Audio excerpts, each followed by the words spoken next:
Astro பக்தி tax நேயர்களுக்கு அடியேன் உங்கள் சிவயோகி சிவசக்திமான் சுவாமிகள் வணக்கத்தை தெரிவித்துக் கொள்கிறேன். இந்த பதிவில் வருகின்ற 14/4/2025 தமிழ் புத்தாண்டு பலன்கள். சித்திரை மாதம் தொடங்குகிறது. சித்திரை முதல் பங்குனி மாதம் வரையே தமிழ் ஆண்டுகள் என்று சொல்லப்பட்டு வருகிறது. இந்த வருடம் விசுவா வசு என்ற பெயரிலே அந்த தமிழ் புத்தாண்டு பிறக்கிறது. அதுக்குண்டான 12 ராசிகளுக்கு உண்டான பலன் தான் சொல்ல போகிறோம். இது ஒரு நல்ல ஆண்டாக விளங்கப் போகிறது. எல்லோருக்கும் ஒற்றுமை, எல்லோருடையுமே அன்பு, பாசம், பரிவு, நற்குணங்கள் எல்லாமே இந்த தமிழ் புத்தாண்டு வருடத்திலிருந்து ஆரம்பிக்கப் போகிறது. இதுதான் நிதர்சனமான உண்மை. அந்த வகையிலே குரோதி வருடம் தமிழ் புத்தாண்டு வருடம் கடந்து சென்று விட்டது. அந்த குரோதி வருடத்தில் பார்த்தீர்களானால் நிறைய போட்டி, பொறாமை, ஒருவர் பற்றி ஒருவர் விமர்சனம் செய்வது, வழக்குகள் தொடுப்பது, பேசினாலே வழக்கு, போராட்டம் செய்தால் வழக்கு, நின்றால் வழக்கு, நடந்தால் வழக்கு, இப்படி எல்லாமே வழக்குகள் ஏற்பட்டு பலவிதமான போராட்டங்களை, பிரச்சனைகள் மக்கள் சந்தித்தனர். அந்த குரோதி வருடம் முடிந்துவிட்டது. இப்போது விசுவாவசு வருடம் பிறக்கப் போகிறது. இந்த வருடத்திலே அதெல்லாம் மறந்து எல்லோருடையுமே மத நல்லிணக்கத்தை ஏற்படுத்துவோம். முதல்ல அதை நீங்கள் புரிஞ்சுக்கணும். எல்லா மதமும் நம் சம்மதம் தான். எல்லா மதமும் ஒன்று, எல்லா தெய்வமும் ஒன்று. எப்படி இந்து மதத்திலே பல்வேறு பெயர்களிலே தெய்வங்கள் விளங்குகிறதோ, ஒவ்வொரு தெய்வத்துக்கும் ஒரு சக்தி உண்டு. சில தெய்வங்கள் இப்போ உலகிலே அவதார புருஷர்களை பிறந்து எல்லோருக்கும் அருள் செய்து மறைந்திருக்கிறார்கள். அந்த வகையில் பார்க்கும் பொழுது ஒன்றே குலம் ஒருவனே தேவன், இதுதான் உண்மையான விஷயம். அதன்படி பார்த்து இந்த வருடம் எல்லோரும் அன்பாக, ஆதரவாக, பரிவாக, பாசமாக இருக்க வேண்டும். இந்த தமிழ் புத்தாண்டு பிறக்கின்ற தினத்திலே மேஷராசியிலே சூரியன் இருப்பார். எப்பொழுதுமே சித்திரை மாதத்திலே மேஷராசியிலே சூரியன் இருப்பார் என்பது உண்மையான விஷயம். அப்போது அந்த சூரியன் உச்சம் பெற்று விளங்குகிறார். மேஷத்திலே சூரியன் உச்சம். அடுத்ததாக ரிஷபத்திலே குரு பகவான் இருக்கிறார். கடகத்திலே செவ்வாய் பகவான் நீசம் பெற்று விளங்குகிறார். அடுத்ததாக கன்னி ராசியிலே கேது பகவான் இருக்கிறார். அதன் பிறகு துலா ராசியிலே சந்திரன் இருந்து வருகிறார். அதன் பிறகு மீன ராசியிலே சனி, ராகு, சுக்கிரன், புதன், இவ்வாறாக இந்த கிரகங்கள் அந்த தமிழ் புத்தாண்டு தினத்திலே ஈர்க்கப்படுகிறது. அதற்குண்டான பலன்கள், பொது பலன் தான் இப்போ சொல்லுவதற்கும். அந்த பொது பலன் பார்க்கும் பொழுது சூரியன் உச்சம் பெற்று மேஷராசியில் இருப்பதாலும் நிறைய அரசியல்வாதிகளுக்கு முன்னேற்றம் காணப்படும். நிர்வாகத் திறமை வெளிப்படும். நிர்வாகத்தில் இருப்பவர்கள் சிறந்து விளங்குவார்கள். யாரை கண்டும் எதை கண்டும் அஞ்ச மாட்டார்கள். மக்கள் எல்லோரும் தைரியத்தோடு நிற்பார்கள். எது வந்தாலும் பார்த்து கொள்ளலாம் என்ற மனப்போக்கு நிலவும். குரு ரிஷபத்தில் இருப்பதால் பணவரவுகள் வந்து சேரும். நல்ல வாழ்க்கை வசதிகள் பெருகும். எல்லாவற்றிலுமே சிறந்து விளங்கப் போகிறீர்கள். இருந்தாலும் கடகத்திலே செவ்வாய் நீசம் பெற்றிருக்கிறார் அல்லவா? அப்பொழுது செவ்வாய் சக்தி எழுந்திருக்கும் போது செவ்வாய்க்கு காரகத்துவமான வீடு, மனை, மனைன்றது பூமி கூட சொல்லலாம். அந்த மனை சம்பந்தப்பட்ட விஷயங்கள், வீடு சம்பந்தப்பட்ட விஷயங்கள், விவசாயம், தீயால் ஏற்படும் தொழில்கள், அது மூலியமாக நடத்தக்கூடிய வியாபாரங்கள், இதெல்லாமே சற்று வீழ்ச்சியாகத்தான் இருக்கப் போகிறது. விலை குறைவாக இருக்கும். அப்பொழுது இந்த செவ்வாய் கடகத்தில் இருக்கிற காலகட்டத்திலே இந்த மாதிரி விஷயங்களில் ஈடுபடாமல் இருக்கிறது நல்லது சொல்லப்படும். அடுத்ததாக கன்னியிலே கேது இருந்து கல்வியிலே வளர்ச்சியை கொடுப்பார். புதிய கல்விக் கொள்கை கண்டிப்பாக நிலைநிறுத்தப்படும். அதன்படி மாணவ மாணவிகள் எல்லோரும் பயன்பெற்று விளங்கப் போகிறார்கள். அடுத்ததாக துலாத்திலே சந்திரன் இருக்கிறார். துளாராசியிலே சந்திரன் இருக்கும் போது பெண்களுக்கான கை ஓங்கியிருக்கும். இந்த தமிழ் புத்தாண்டிற்கு அப்புறம் பெண்கள், குழந்தைகள் எல்லாமே நல்ல நிலைமைக்கு வருவார்கள். அவர்களுடைய முன்னேற்றம் திறந்து விளங்கும். அவர்களுடைய பாதுகாப்பு உறுதி செய்யப்படும். எல்லாமே நல்லபடியாக நடக்கப் போகுது. அடுத்ததாக மீனத்திலே சனி பகவான் பயிற்சியாகி இருக்கிறார். கூட ராகுவுடன் இருக்கிறார். சுக்கிரன், புதனும் இருக்கிறார்கள். அப்பொழுது சனியுடன் ராகு சேர்ந்திருக்கிறபடியால் பல்வேறு விஷயங்களுக்கு தடைகள், தாமதங்கள் ஏற்படும். ஒரு விஷயத்தை முடிக்கணும்னா ஒரு தடை ஏற்பட்டு, தாமதம் ஏற்பட்டு தான் முடிவுக்கு வரும். அது அந்த கிரகத்துடைய சேர்க்கையினுடைய ஆதிபத்தியமாக விளங்கப்படுகிறது. இருந்தாலும் சுக்கிரன் உச்சம் பெற்றும் புதன் நீசம் பெற்றும் நீசபங்க ராஜயோகம் ஏற்படுகிறது. நீசபங்க ராஜயோகம் ஏற்படுதுன்னா எவ்வளோ பெரிய விஷயம். அப்போது புதனும் சுக்கிரன் சேர்ந்து அந்த யோகத்தை கொடுக்குறாங்க. புதனும் சுக்கிரன் சேர்ந்து யோகத்தை கொடுக்கறதுனால புதனுக்கு உண்டான ராசிகளான மிதனம், கன்னி, சுக்கிரனுக்கு உண்டான ராசிகளான ரிஷபம், துலாம், இந்த 4 ராசிக்காரர்களுமே நல்ல பலனை அனுபவிக்கப் போகிறார்கள். ஏன்னா இந்த நீசபங்க ராஜயோகம் அவங்களுக்கு ரொம்ப உரியதாக இருக்குது. எல்லோருக்குமே அந்த பலன் கிடைக்கும். இருந்தாலும் குறிப்பாக இந்த 4 ராசிகளுக்கும் நல்ல விஷயங்கள் நடக்கப் போகிறது. இதுவாறு இந்த பொது பலன்கள் இருந்து வருகிறது. இது இல்லாமல் மக்கள் தங்களுடைய தேவைகளை பூர்த்தி செய்து கொள்வார்கள். யாருக்கும் எதுக்காகவும் போய் கேள்வி கேட்க மாட்டார்கள். நமக்கு நாமே அப்படின்ட்டு சொல்கிறோம் இல்லையா, அந்த மாதிரி ஒரு விஷயம் நடக்கப் போகிறது இந்த தமிழ் புத்தாண்டு தினத்திலிருந்து. அந்நிய இனத்தவர்கள், அந்நிய மதத்தவர்கள் அன்பு பாராட்டி வருவார்கள். ஒருவருக்கு உதவி செய்து கொள்வார்கள். இதெல்லாமே இந்த தமிழ் புத்தாண்டத்திலே நடக்கும். பொதுவாகவே இந்த கிரகங்களை வைத்து பார்க்கும்பொழுது ஏற்றமும் இருக்கும், இறக்கமும் இருக்கும். அப்போது இன்னொரு விஷயம் பார்த்தீர்களானால் தவறு செய்தவர்கள் தண்டனைக்குள்ளாவார்கள். ஏனென்றால் சனி பகவான் மீனராசியிலே இருப்பதால் குருவோட வீட்டில் இருப்பதால் அந்த சனி பகவான் நீதி நேர்மை சத்தியம் தவறாதவர். அப்போது குரு போதனை செய்பவர். அப்போது குரு நல்ல கிரகம் தான், சுபகிரகம். அப்போ நல்லது செய்தால் நல்லது நடக்கும், கெட்டது செய்தால் கெட்டது நடக்கும். தீய வழியில் போகாமல் இருந்தாலும், கெட்ட பழக்கத்தில் ஏற்படாலும், தீய ஒரு செயற்கை ஏற்படாமல் இருந்தால் நீங்கள் எல்லா நாளும் பெற்று வாழ்ப்பீங்கன்னு சொல்லி தனுசு ராசி நேயர்களே 12 ராசிகளுக்கு உண்டான தமிழ் புத்தாண்டு பலன் தான் சொல்லிட்டு வரேன். அந்த வகையில் இப்போது தனுசு ராசிக்காரங்க சொல்கிறேன். தனுசு ராசிக்காரங்க பார்த்தீங்கன்னாக்கா இந்த தமிழ் புத்தாண்டு பலன்களை பற்றி பார்க்கும்பொழுது சனி பகவானுடைய பயிற்சியை கொஞ்சம் மந்தமாகவோ தீமை கலந்தோ தான் நடக்க போகுது. ஏனென்றால் அர்த்தாசம் சனியாக உங்களுக்கு விளங்கப் போகிறார். இது வரைக்கும் 3ல் இருந்த சனி பகவான் 4ஆம் இடத்துக்கு போயிட்டார். உங்கள் ராசிக்கு 4ஆம் இடத்துல அந்த சனி பகவானோட சுக்கிரன், ராகு, புதன்லாம் சேர்ந்துருக்காங்க. அப்போது இந்த அர்த்தாசம் சனி தான் உங்களுக்கு சொல்லப்பட்டிருக்கு. அது இல்லாமல் உங்களுக்கு குருவுடைய பலனும் நல்லபடியாக நடக்கும். இது மாதிரிலாம் நடக்க போகுது. தனுசு ராசிக்காரங்க பார்த்தீங்கன்னாக்கா உங்களுக்கு எல்லா விதமான ஏற்றங்கள் வரும். ஆனால் ஒரு 6 மாத காலம் போகணும், அது காத்திருக்கணும். நீங்கள் 4ஆம் இடத்தில் இருக்கக்கூடிய சனி கூட ராகுவும் சேர்ந்திருக்கார். அவர் ஒரு 2 மாதங்கள் இருக்கத்தான் செய்வார். அது வரைக்குமே ஆரம்பத்தில் கொஞ்சம் கஷ்டங்கள் இருக்கும். வரக்கூடிய எல்லாமே தவிர்க்கப்படும். நட்பு உறவுகள்லாம் விலகி போவார்கள். அதை பற்றி கவலைப்பட வேணாம், திருப்பி சேர்ந்துருவாங்க. இது இல்லாமல் அந்த புதனும் சுக்கிரனும் சேர்ந்து நீசபங்க ராஜயோகம் ஏற்பட்டிருக்கு இல்லையா, அதனுடைய பலனும் உங்களுக்கு கிடைக்கும். எப்படின்னு கேட்டிங்கன்னா உங்கள் ராசிக்கு 10ஆம் இடத்துல உரிய புதன் இருக்கார். அது இல்லாமல் 7க்குரியவர், 7க்கும் 10க்குரியவர் புதன். அவருடைய பலன் உங்களுக்கு கண்டிப்பாக கிடைக்கும். அப்போ கணவன் மனை மூலிமா உறவுகள் கிடைக்கும், நட்பு பாராட்டி வருவாங்க, இணக்கமாக இருப்பாங்க, கூட்டாளிகளால் நல்ல பலன் கிடைக்க போகுது. உங்களால் சம்பாதிக்க முடியலாம் கூட அவங்க சம்பாதிச்சு கொடுப்பாங்க. இதுதான் காலம். நம்மளால் முடியலாம் டக்குன்னு இன்னொருத்தர் உதவி பண்ணுவாங்க. ஒரு கதவு மூடினால் ஒரு கதவு திறக்கும் அப்படி தான் சொல்லுவாங்க பெரியவங்க. அது மாதிரி தான் நடக்க போகுது உங்களுக்கு வாழ்க்கையில். அது இல்லாமல் உங்கள் ராசிக்கு 10ஆம் இடத்துக்குரிய புதனும் அந்த யோகத்தை கொடுக்கறதுனால தொழில், உத்தியோகம், வியாபாரம் எல்லாமே நல்லபடியாக இருக்கும். பெரும்பாலும் வெளியூரில் உத்தியோகம் அமையக்கூடிய அமைப்பு உண்டு. இந்த தமிழ் புத்தாண்டுக்கு அப்புறம் வெளியூரில் உத்தியோகம் அமையும் அல்லது தொழில் வியாபாரம் அமையலாம், இடம் மாற்றம் உண்டாகும். அதுக்காக தான் அப்படி சொல்லியிருக்கேன். இது மாதிரிலாம் நடக்கும். அதுக்கப்புறம் பார்த்திங்கன்னா தந்தையார் வழி உறவில் கொஞ்சம் பிரச்சனைகள், ப்ராப்ளம் போகும். உறவுகள் மூலிமா பெண் உறவினர்கள் சம்மந்தப்பட்ட விஷயம் பிரச்சனை போகும். இது மாதிரிலாம் நடக்கும். கொடுக்கல் வாங்கலாக இருக்கலாம், வாக்கு கொடுத்து நிறைவேற்ற முடியாமல் இருக்கலாம். இது மாதிரிலாம் பிரச்சனை வரும். அது கொஞ்சம் கவனமாக பார்த்து நீங்கள் நடந்துக்கணும். அது மாதிரி ஒரே குறிக்கோளாக இருக்கக்கூடிய தான் தனுசு ராசிக்காரங்க. அதில் எந்த மாற்றமும் நீங்கள் இருக்கக்கூடாது. அதே மாற்றத்தோடு இருக்கணும். நம்ம செய்கிற செயலே முக்கியம்னு சொல்லிட்டு நடந்துட்டு வரணும். அப்போ கண்டிப்பாக வெற்றி பெறுவீங்க. இது இல்லாமல் குருபவனுடைய பயிற்சியும் உங்களுக்கு கொஞ்சம் சாதகம் இல்லாமல் தான் அமைய போகுது. அதனால கொஞ்சம் பிரச்சனைகள் வரும்.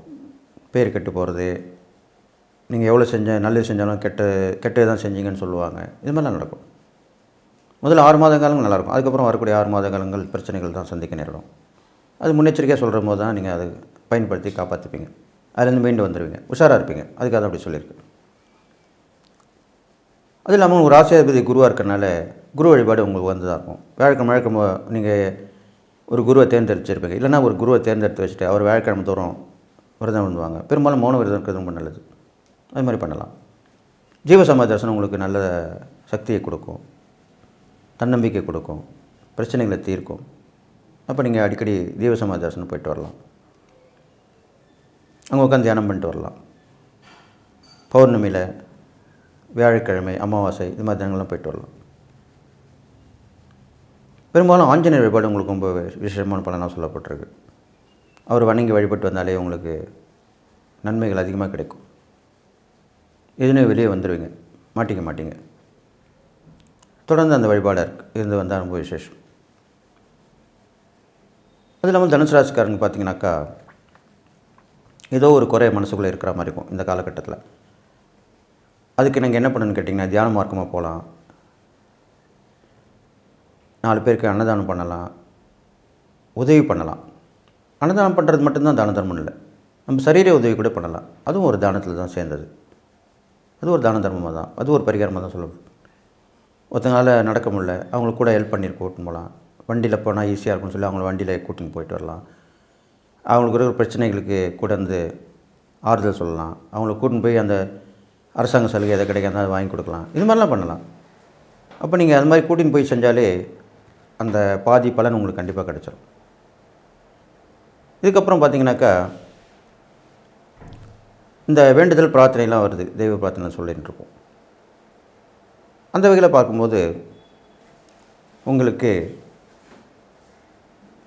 நெருப்பு சம்மந்தப்பட்ட வேண்டுதல் பிரார்த்தனை, கொஞ்சம் தீத்தட்டி எழுந்துறாங்க, நெருப்பில் இறங்கி நடந்து போகிறாங்க, இது மாதிரிலாம் இருக்கலாம். அது மாதிரி நடந்தால் கோயிலில் அதை கலந்துக்கலாம். இல்லைன்னா நீங்கள் தனியாக வேண்டிக்கிட்டு பெரும்பாலும் அம்மனுக்கு தான் அந்த பிரார்த்தனை செய்யப்படும். அது மாதிரி நீங்கள் பண்ணலாம். இதெல்லாம் பண்ணலாம் கூட ஹோம பூஜை வீட்டில் பண்ணலாம். இல்லைன்னா அந்த ஹோமம் நடக்கிற கோவிலில் கலந்துக்கலாம். எது எப்படி இருந்தாலும் அக்னி சம்மந்தப்பட்ட விசேஷமாக இருக்கணும். அதில் போய் நீங்கள் கலந்துட்டு வந்தால் உங்களுடைய பாவங்கள் எரிக்கப்படும், புண்ணியங்கள் வளர்க்கப்படும், கண்டிப்பாக நல்லா நடக்கும். எப்போயுமே இறை சிந்தனையோடு இருக்கணும். நீங்கள் இப்போ உள்ள காலகட்டம் அப்படி தான் இருக்கும். உங்களுக்கு நேரங்காலம் சரியில்லைன்னா அப்படி தானே. அப்போ நீங்கள் இடமாற்றம் ஏற்படணும், அதில் மாற்றிட்டிங்கன்னா நல்லது. ஒரு வீடு இருக்கிறீங்கன்னா இந்த காலகட்டத்துக்கு அப்புறம் வேறு வீடு மாறிடணும். வேறு வீடு மாறிட்டாலே அந்த வைப்ரேஷன் மாறிடும். இதனால் இப்போ அந்த வீட்டில் ஏற்கனவே பழைய வீட்டில் இருந்த தீய சக்தி இருந்திருக்கும். அது இப்போ புது வீட்டு போகும்போது வராது. ஏன்னா புது வீட்டு போகும்போது நீங்கள் சுத்தமான வீடாக தான் இருக்கும். அது ஏற்கனவே ஒயிட் வாஷ் பண்ணியிருக்கோம், இல்லைன்னா பண்ணிவிடுவீங்க. அங்கே பூஜை போட்டு தான் போவீங்க. இப்போலாம் வாடகை வீட்டு போனாலும் கூட பூஜை போட்டு தான் போகிறாங்க எல்லாருமே. அது நல்லதும் கூட. அப்போது அந்த தீய சக்தி தொடர்ந்து வராது. அப்போ ஒரு மாற்றம் கண்டிப்பாக நடக்க தானே செய்யும் உங்களுக்கு. அதனால் கண்டிப்பாக இடமாற்றம் உங்களுக்கு உண்டு. அது மாதிரி செஞ்சுட்டு வரலாம். இது இல்லாமல் இந்த தனுசு ராசிக்காரங்க பார்த்திங்கனாக்கா உறவுகள் நட்புகளுமே முக்கியத்துவம் கொடுக்க மாட்டாங்க. ஓரளவுக்கு தான் இருக்கும், நட்பாக இருந்தாலும் உறவாக இருந்தாலும். ஆனால் இப்போ உள்ள காலகட்டங்கள் நீங்கள் முக்கியத்துவம் கொடுக்க வேண்டும். உடன் பணிபுரிவங்களாக இருந்தாலும் சரி, பால்ய சிநேகித நட்பாக இருந்தாலும் சரி, வீட்டு பழக்கத்தில் உள்ள நட்பாக இருந்தாலும் சரி, முன்னுரிமை கொடுக்க வேண்டும். அவங்கள வீட்டு விஷயம் நீங்கள் போய்ட்டு வரணும், உங்கள் வீட்டு விஷயம் அவங்களை கூப்பிடணும், அடிக்கடி அவங்ககிட்ட ஆலோசனை கேட்கலாம். டச் இருக்கணும்னு சொல்கிறாங்களே, அதுதான். அது பண்ணாலே போதும் உங்களுக்கு. இதெல்லாம் புரியாதனால தான் நீங்கள் கஷ்டப்படுவீங்க, உங்களை போன்றவர்கள் கஷ்டப்படுறாங்க. அப்போ இந்த காலகட்டத்தில் இப்படி நடந்துக்கணும்னு சொல்கிறதுக்கு தான் இந்த மாதிரி ஒரு ஜோதிடர்கள் சொல்லிட்டு வருது. அப்போ அதை நீங்கள் அதை கடைப்பிடிச்சு வரணும். எல்லோரையும் டச் வச்சுக்கணும். விட்டு போன உறவாக இருந்தால் கூட டச் வச்சுக்கணும். போயிட்டு நீங்களே பேசலாம், ஃபோன் பண்ணி பேசிவிட்டு, என்ன உங்களுக்குள்ள மனசுக்குள்ளே என்ன, என் மேலே என்ன கோபம், பேசிக்கலாம் வாங்க, இப்படி தான் சொல்லலாம். இல்லைன்னா ஃபோன்லேயே பேசி தீர்த்துக்கலாம். நான் ஏற்கனவே சொல்லியிருப்பேன், ஒருத்தர் முகத்தை பார்க்குறதுக்கே கஷ்டமாக இருக்கும் பிரிஞ்சவங்களாம், திருப்பி சேரணும்னா. அதுக்கு தான் இப்போ ஃபோன் வசதி வந்துடுச்செல்லாம். அப்படி பண்ணிக்கலாம். அது மாதிரி பண்ணிட்டீங்கனாலே அடுத்து வர சந்திப்பு சுமூகமான உறவாக ஏற்படும், நல்லது நடக்கும். நீங்கள் செய்யக்கூடிய எரிப்பறிகான்னு பார்க்கும்போது நிறைய முருகர் கோயில், அதுவும் குருவாக விளங்கக்கூடிய முருகர், சுவாமிமலை முருகர் சொல்லுவாங்க, அங்கே போயிட்டு வரலாம். குரு தட்சிணாமூர்த்தி வழிபட்டு வரலாம். அதெல்லாமே குருவுக்குரிய தெய்வங்களாக சொல்லப்பட்டிருக்கு.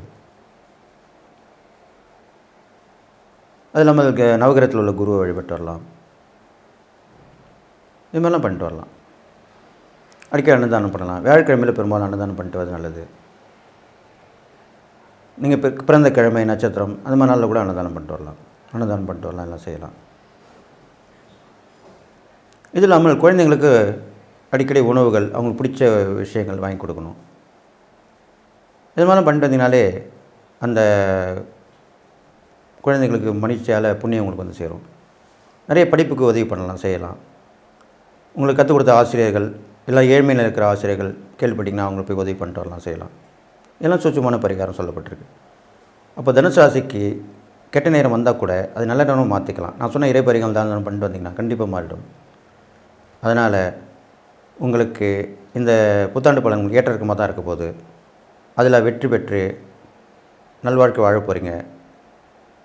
அதுக்கு நீங்கள் தயாராகிட்டு அது மூலிமா நான் சொன்னதெல்லாம் கவனமாக எடுத்துக்கிட்டு அதன் பயன்படுத்தி வந்தீங்கன்னா எல்லா நலமும் மூலம் பெற்று வாழ போகிறீங்கன்னு சொல்லி வாழ்த்தி விடைபெறுகிறேன். நன்றி, வணக்கம். மகர ராசி நேயர்களே, 12 ராசிகளுக்கு உண்டான தமிழ் புத்தாண்டு பலன் தான் சொல்கிறேன். அந்த வகையில் இப்போது மகர ராசிக்காரங்க சொல்லுவோம். மகர ராசிக்காரர்களுக்கு இனி எல்லாம் சுகமே, எவ்வளோ நல்ல வார்த்தை சொல்லியிருக்கேன். அது நடக்க போகுது உங்களுக்கு. இதனால் வைக்கப்பட்ட கஷ்டங்கள்லாம் விலகிடும். 7 சனி முழுவதுமாக விலகி சனி பகவான் 3ஆம் இடத்துக்கு போயிருக்கார். உங்கள் ராசியாதிபதி சனி பகவான் தான். அவர் 3ஆம் இடத்துக்கு போயிட்டார். அவருடைய சுக்கிரன், ராகு, புதன் எல்லாமே சேர்ந்துருக்காங்க. இது இல்லாமல் 5ஆம் இடத்துலையும் குரு இருக்கார். கிட்டத்தட்ட ஒரு மாத காலம் இருப்பார், 1-1.5 மே மாதம் வரைக்குமே. அதன் பேர் தான் மாறுவார். அது இல்லாமல் செவ்வாய் பகவான் 7ஆம் இடத்துல நேசமாக இருக்கார். கேது 9ஆம் இடத்துல இருக்கார். சந்திரன் 10. இந்த மாதிரி கிரக நிலைகள் உங்களுக்கு ஏற்பட்டிருக்கு. பெரும்பாலும் 3ஆம் இடத்துல சனி போகும்போது நல்லதான் செய்வார். பாபகிரகங்கள் 3, 6, 11 இந்த இடத்துல இருந்தாலும் பார்த்தாலும் கண்டிப்பாக நன்மை தான் செய்யும். அந்த பலன் உங்களுக்கு கண்டிப்பாக கிடைக்கும். அப்போது இதனால் வரைக்கும் இருந்த பயம், சோர்வு, மந்த நிலை எல்லாமே தீங்கிடும். சுறுசுறுப்பாகிடுவீங்க. என்ன செய்யலாம், என்ன பண்ணலாம், இப்படி தான் இருப்பீங்க. ஒவ்வொரு நாளுமே யோசிப்பீங்க, என்ன பண்ணலாம், எங்கே போகலாம், என்ன செய்யலாம், வரலாம் அப்படி. அந்த மாதிரி ஒரு தைரியம் வந்துடும். விடாமுயற்சி வந்துடும். முயற்சியால் ஜெயமாக நடக்கும். இருந்தாலும் சிறு சிறு விபத்துகள் ஏற்படும் பயணங்கள். அது கொஞ்சம் கவனமாக பார்த்துக்கணும். ஏன்னா சனியோட ராகு சேர்ந்திருக்கனால. அது இல்லாமல் உங்களுக்கு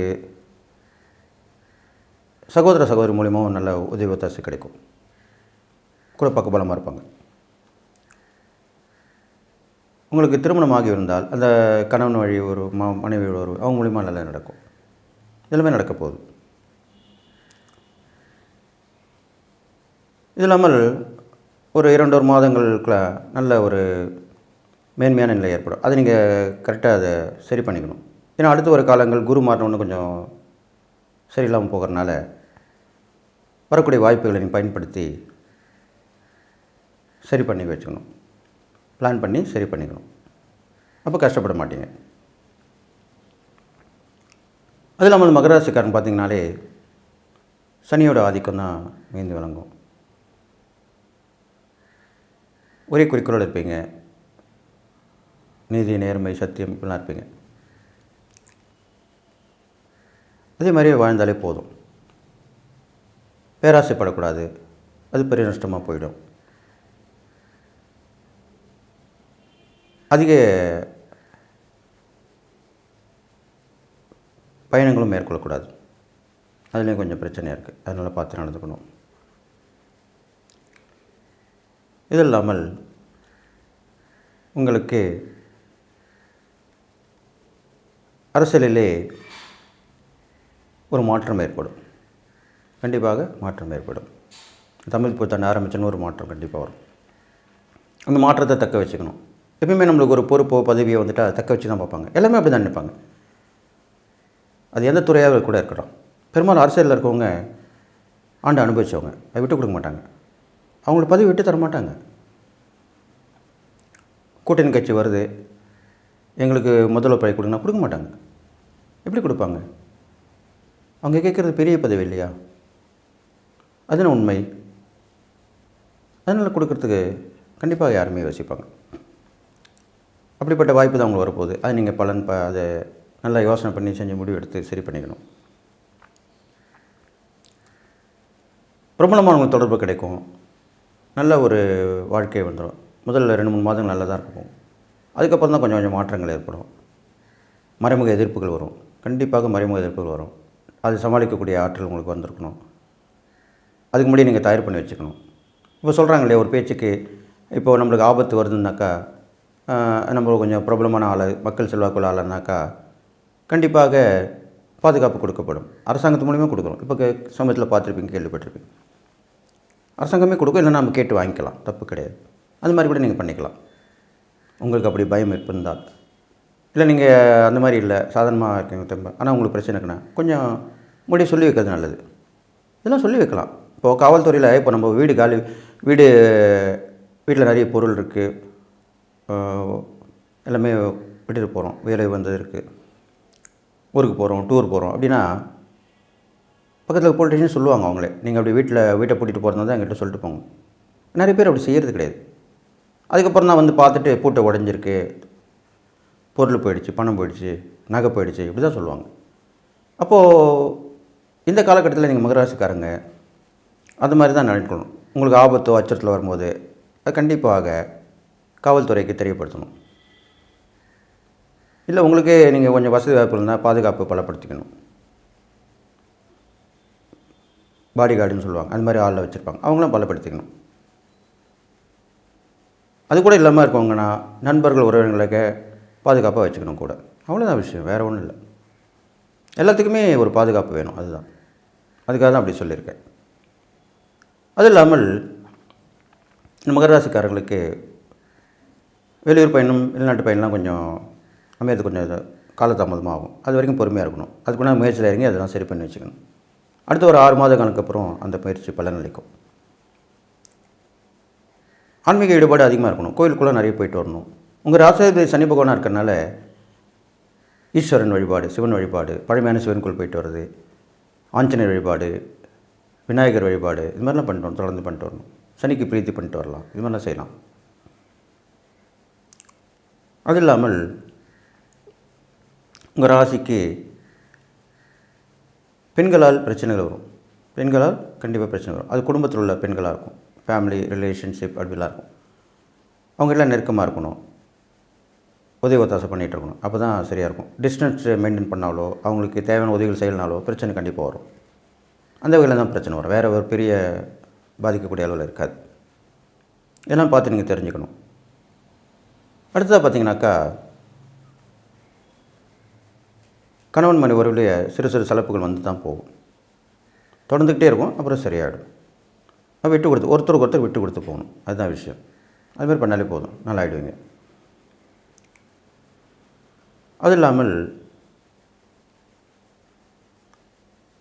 ஏற்கனவே வேண்டுதல் பிரார்த்தனை இருக்கும். குலதெய்வத்துக்கு வேண்டியிருப்பீங்க, இஷ்டத்துக்கு வேண்டியிருப்பீங்க. அதெல்லாமே இப்போ நடைமுறைப்படுத்தி ஒவ்வொரு படத்தை நிறைவேற்றிட்டு வரணும். எனக்கு கையில் காசு இல்லை, என்னால் போக முடியல அப்படிலாம் சொல்லக்கூடாது. எப்படியாவது பண்ணிட்டு வரணும். இப்போ நம்ம ஒரு அவசர கரைக்கு என்ன பண்ணுறோம்? கடன் வாங்கியே செய்கிறோம். பணம் எல்லாம் நகையை வச்சு அடமானம் வாங்கி பெற்று பண்ணுறோம். அது மாதிரி தான் செய்யணும். இறைப்பரிகாரம்லாம் அதுதான். இது நிறைய பேர் செய்ய மாட்டாங்க. இறைப்பரிகாரம் வந்து குறைவான செலவில் தான் செய்யப்படுது. ஆனால் அது கூட அவங்க பணம் இல்லைன்ட்டு ஒன்று விட்டுறாங்க, செய்ய மாட்டாங்க. அது செய்யணும். அது செஞ்சிட்டாலே உங்களுக்கு அந்த பாதிப்பு அகன்றுடும், தீண்டுடும் இல்லையா? உங்களுக்கு பணம் வர வழியுமே அதில் புலப்பட்டுருமே. அப்போ இது பல பேர் செய்ய மாட்டாங்க. ஆனால் கண்டிப்பாக செய்யணும். இறைப்பரிகாரங்கள் தான தர்மம் செய்கிறதுனால கண்டிப்பாக உங்களுக்கு ரிட்டர்ன்ஸ் கண்டிப்பாக நல்லா தான் வரும். வரவு கண்டிப்பாக நல்லா வரும். புண்ணியம் பெருகி நல்ல பலன்கள் ஏற்படும். அப்போ நீங்கள் தொடர்ந்து பண்ணிட்டு வரலாம். அதெல்லாம் அது இல்லாமல் நீங்கள் செய்யக்கூடிய இறைப்பரிகாரம்னு பார்க்கும்போது உங்கள் ராசியாதிபதி சனி தான். அப்போது சனியை வழிபட்ட கோயில்கள், பழமையான சிவன் கோயில்கள், பெரும்பாலும் திருநீலகண்டர், நடராஜ பெருமான் அப்படிலாம் சொல்கிறாங்க இல்லையா? உருவ வழிபாடு உள்ள சிவன் கோயில், இது மாதிரிலாம் போயிட்டு வரலாம். அபிஷேகத்தில் கலந்துக்கலாம், அபிஷேகத்துக்கு உதவி பண்ணலாம். எப்பவுமே சிவசிந்தனையோடு இருக்கணும். இது மாதிரிலாம் பண்ணிட்டு வரலாம். அப்போ கண்டிப்பாக நல்லது நடக்கும். அது இல்லாமல் நீங்கள் செய்யக்கூடிய தான தர்மம் பார்க்கும்பொழுது உடல் வருத்தி வேலை செய்கிறவங்க, ஏழ்மையாக இருக்கிறவங்க, அவங்களுக்கு உதவி பண்ணலாம். அது இல்லாமல் தீராத நோய்ன்ற விட ஒரு எப்படி சொல்கிறது, அருவருக்கத்தக்க வகையில் ஒரு நோய் வந்து ஏற்படும் சில பேருக்கு. அது மாதிரிலாம் இருப்பாங்க, கஷ்டப்படுவாங்க. அவங்களெல்லாம் உதவி பண்ணலாம். அந்த நோய் தீருதோ தெரியலையோ உங்களால் முடிஞ்ச உதவி செய்யலாம். சாப்பாட்டு விஷயத்துக்கோ, அந்த வலி போகிறதுக்கோ, அந்த வலி நிவாரணி போகிறதுக்கு மாத்திரை மருந்துகள் வாங்கி கொடுக்கலாம். இது மாதிரிலாம் செய்யலாம். அது மாதிரிலாம் பண்ணிட்டு வந்தீங்கனாலே கண்டிப்பாக உங்களுக்கு புண்ணியம் பெருகி நற்பலங்கள் கூடும். அது இல்லாமல் அடுத்த ஒரு 6 மாதங்கள் உங்களுக்கு நல்ல பலன் தான் ஏற்பட போகுது.